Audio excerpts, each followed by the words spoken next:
Io penso che quella di Fratelli d'Italia sia un'opzione che deve essere tenuta in considerazione, ovviamente. Le elezioni regionali in Veneto e le tensioni tra partiti della maggioranza irrompono nella conferenza stampa di Giorgia Meloni, che rimarca la volontà già espressa localmente di Fratelli d'Italia nel rivendicare la presidenza di Palazzo Balbi. Della questione, continua la Premier, si sta già parlando con gli altri leader del centrodestra e si stanno valutando le condizioni nelle diverse regioni. Ci saranno diverse elezioni regionali ampie quest'anno, importanti, delicate, e quindi noi abbiamo già cominciato a parlarne con Matteo Salvini, con Antonio Tajani, con gli altri, e continueremo a farlo. Se a Roma si discute, in Veneto le rivendicazioni di Fratelli d'Italia sulla guida della regione continuano ad essere rifiutate dalla Liga. Così Mario Conte a Focus. Io rappresento 560 sindaci veneti che da sempre hanno i conti in ordine, quindi c'è una cultura amministrativa importante. La stragrande maggioranza di questi sindaci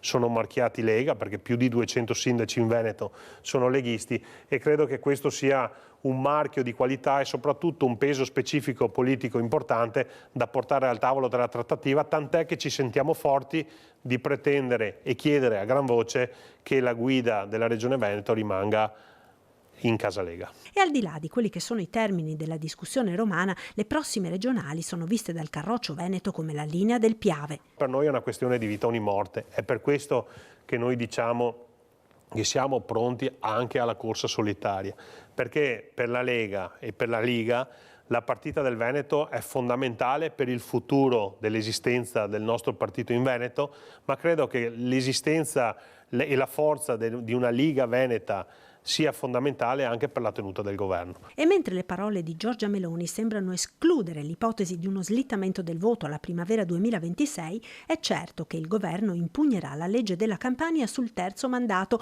con le ripercussioni che questo avrà anche sul Veneto e di Desiderata della Lega e Luca Zaia.